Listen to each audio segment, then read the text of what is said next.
អធិបតេយ្យជាតិនៅមុំ3នៅភាសាតំបន់ធំតំបន់តូចនិងតាក្មីទៅតុលាការអន្តរជាតិយុត្តិធម៌ឡាអេអ្វីដែលខ្ញុំចង់បញ្ជាក់បន្ថែមនៅទីនេះទៅលើអ្វីដែលនាយករដ្ឋមន្ត្រីបានមានយោបល់រួចហើយគឺនៅត្រង់ថាទីមួយយន្តការដែលមានស្រាប់ត្រូវបន្តការចរចាមិនមែនបានស្គាល់ថាយើងទៅតុលាការអន្តរជាតិឡាអេយើងបោះបង់ចោលនៅយន្តការនៃការចរចានោះទេគឺគណៈកម្មការព្រំដែននៃប្រទេសទាំងពីរនៅបន្តការចរចាក៏ប៉ុន្តែនឹងយន្តការដទៃទៀតនៅរសារទាំងអស់ហើយមានយន្តការជួបពិភាក្សារវាងរដ្ឋមន្ត្រីមហាផ្ទៃជាមួយបណ្ដាខេត្តរវាងរដ្ឋមន្ត្រីការពារជាតិហើយគឺរសារទាំងអស់ប៉ុន្តែគ្រាន់តែលើកនេះ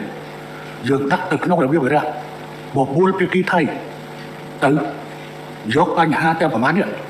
ទៅតុលាការអន្តរជាតិទីក្រុងឡាអេយើងបបួលបែបនេះគឺវាជាការគួរសមរបស់យើងហើយមិនមែនមានតែបញ្ហាកម្ពុជាទេបើតាមយើងដឹងមានប្រទេសជាច្រើនបបួលគ្នាបែបនេះដូចជាករណីសិង្ហបុរីនិងម៉ាឡេស៊ីគេក៏បបួលគ្នាទៅដែរគេក៏បបួលគ្នាទៅដែរយកមិញក្រោយពីបង្ហោះសាររបស់នាយករដ្ឋមន្ត្រីនិងបង្ហោះសាររបស់ខ្ញុំមានចូលមកសួរថាប្រសិនបើយើងបបួលគេមិនទៅយើងទៅយ៉ាងម៉េចខ្ញុំក៏បានឆ្លើយត្រឡប់ទៅវិញបើមិនព្រមទៅមានន័យថាយើងត្រូវតែប្រឹងគឺអត់មានព្រោះបើសិនជាបបួលគ្នាទៅវាជាការល្អនេះជាការទុកមុខទុកមាត់ឲ្យគ្នាទៅវិញទៅមក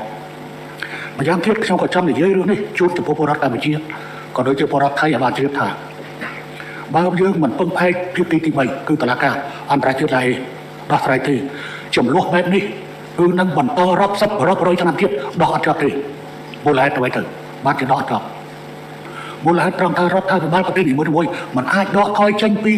ចំណុចដែលខ្លួនប្រកាន់ឯករាជ្យបានទេប្រសិនបើដកថយចេញពីចំណុចនេះប្រជាជនក្នុងប្រទេសរបស់ខ្លួននឹងបន្ទុកទាំងសងខាង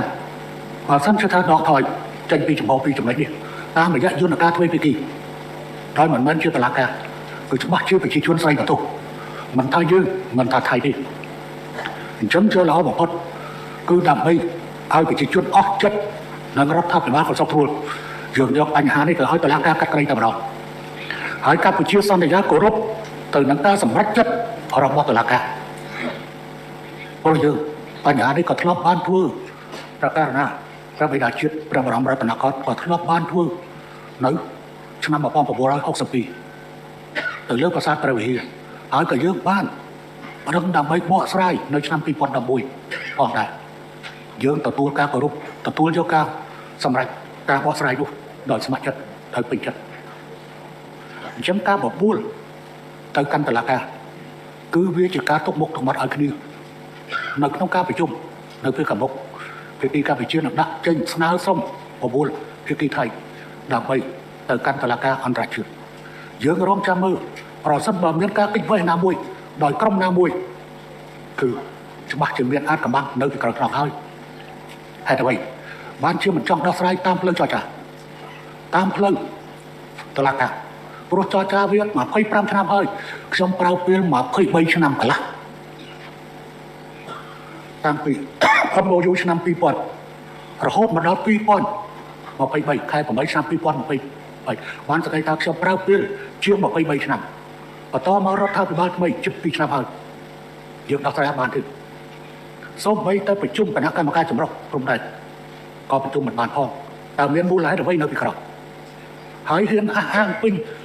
លេញរហូតដល់ច្រើនទ្រូងប្រជាជនយើងតែទៀតរហូតចូលមកបាញ់យើងនៅក្នុងទឹកដីរបស់យើង